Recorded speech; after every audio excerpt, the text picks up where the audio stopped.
Welcome to The Explainer, where we break down the complex events shaping our world. Today, we're diving deep into the massive market crash of 2026. It's a wild story that connects a really radical idea in Washington, D.C. to a brutal, real-world economic experiment happening down in Argentina. Okay, so let's get right into it. What happened in January 2026 wasn't just some garden variety market correction. No, this was what they call a correlation 1 event.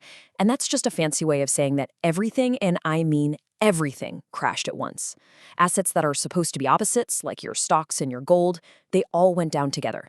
This wasn't a panic about one thing. It was a desperate scramble for one thing: cash. So, to really get what happened, we've got to look at this frantic race to cash. The panic was absolutely universal. And the reason it all came crashing down at the same time, it really boils down to a single word: liquidity. Or, more accurately, the sudden lack of it. I mean, just look at these numbers. The sheer scale of this collapse was just staggering. You can see silver dropped 35% in a single day. That is absolutely historic. Gold, the classic safe haven, the thing you run to in a crisis, plunged 16%. And Bitcoin? Well, so much for digital gold. It just proved it was another high-risk asset, falling right alongside everything else, down 10%. Now, this crash wasn't random. It wasn't some bolt from the blue. It was a domino effect, a chain reaction that actually started halfway around the world. And it was made so much worse by the very plumbing, the very structure of our modern financial markets. This wasn't about a company's earnings. This was about the system itself seizing up. And here's exactly how that feedback loop worked. It all started when a Chinese silver fund got frozen. This thing was trading at a huge premium, and a ton of people were leveraged up on it. So when it froze, they were forced to sell their other holdings, their international stuff, to cover their bets.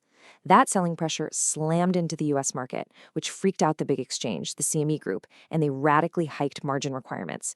And what does that do? It forces even more selling, creating this brutal, unstoppable death spiral. But while those mechanics explain the how, the real spark that lit this whole fire was political. It was the nomination of a new, really radical thinker to lead the U.S. Federal Reserve. And this is where the story pivots from just a technical market glitch to a full-blown crisis of confidence in the entire system. The market panic really began with this one name: Kevin Warsh. His ideas represent a direct threat to the financial system's safety net. You see, for years, everyone operated under the assumption of the Fed put, this idea that the central bank would always step in to save the markets. Well, his nomination suddenly put that entire belief into doubt. So here is the paradox, the absolute mind bender that sent the markets into a tailspin. Warsh wanted to cut interest rates, which is normally good for the economy. But, and this is the crucial part, at the exact same time, he wanted to end quantitative easing, the Fed's whole program of printing money. So in theory, money gets cheaper, but in practice, it becomes completely unavailable. And that contradiction is what the market was so terrified of. And this quote really gets to the heart of Warsh's entire philosophy. He believes the Fed has just become an enabler for reckless government spending. By printing money to buy government debt, he argues they've distorted the entire economy. He sees the Fed's huge balance sheet as the root cause of all this irresponsibility in Washington, and he's determined to stop it. This is the core problem, the big bad wolf that Warsh is trying to slay. He calls it financial dominance. It's this situation where the government's spending habits literally force the central bank to print money, which ultimately just crushes the currency for everyday people. He wants to break that link, restore the Fed's independence, no matter how much pain it causes the market in the short term. Now, you might be thinking, okay, this is all just theory, right? It's just one guy's ideas. Well, no, it's not. Warsh's doctrine is actually being tested in real time, right now, with incredibly dramatic consequences down in Argentina. What markets were afraid might happen in the U.S. has already become a reality there. And this is where we meet Javier Milei, the president of Argentina. He shares the exact same diagnosis of the problem as Kevin Warsh, but his solution, it's far more brutal, far more uncompromising. If Warsh wants to reform the system, Milei basically wants to burn it to the ground. He doesn't just think the central bank is inefficient, he's called it a criminal organization. Milei's approach is brutally simple and absolutely absolute. For him, a zero deficit isn't just a policy goal, it's a religion. The government will simply not spend a single peso more than it takes in. period. The idea is if you eliminate the deficit, you completely remove the central bank's reason to print money and cause inflation. It's not a gradual change, it's shock therapy, designed to suffocate inflation right at its source. So, the billion-dollar question is, what happens when you actually do this, when you implement these radical ideas in the real world? Well, Argentina's results since 2024 give us a really stark, really polarized picture. It's a story of incredible success, but also incredible pain, and some very, very difficult trade-offs.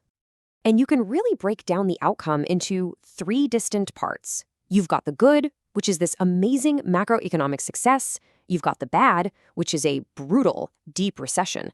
And then you've got the ugly, the heavy human cost. Let's look at each piece. Okay, first, the good.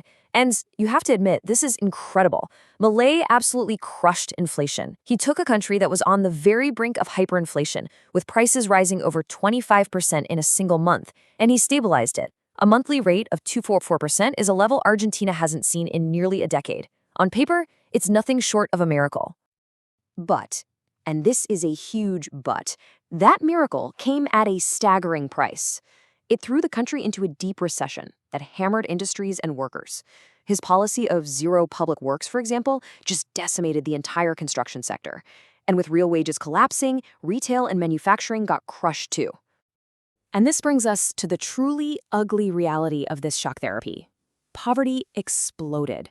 In that initial shock, over half the entire country was pushed below the poverty line. They literally couldn't afford a basic basket of food and goods. So the cost of this adjustment, it wasn't paid for by the political casting he talked about. It was paid for by the most vulnerable people in society. This table lays out those trade-offs in stark, black and white detail.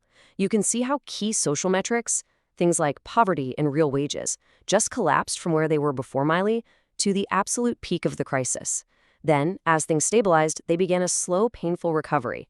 But, and this is key, from a much, much lower base. So, this brings us all the way back to the 2026 crash and what it really means for our future. Because what's happening in Argentina, it's not just some local story. It's a preview, a potential blueprint for a new global reality. So, to put it all together, investors looked at the pain, the recession, the dislocation it took to fix Argentina's economy, and they started to price in the very real risk of that exact same shock therapy coming to America under a Fed led by Kevin Warsh. The crash was, in essence, the market violently hitting the emergency brake. So what's the big takeaway for you in all this? It's that the fundamental rules of the market have changed. The era of the Fed put, that safety net of infinite money from central banks, well, it's over. The safety net is gone. And that means we're now in an era of real price discovery, where assets have to stand on their own 2 feet. What this all shows us are the brutal, unavoidable trade-offs of a brand new economic era. And it leaves us with a critical, maybe even scary question as we step into this volatile future. If the everything bubble that defined the last 15 years has truly and finally popped, what on earth is going to rise from the ashes?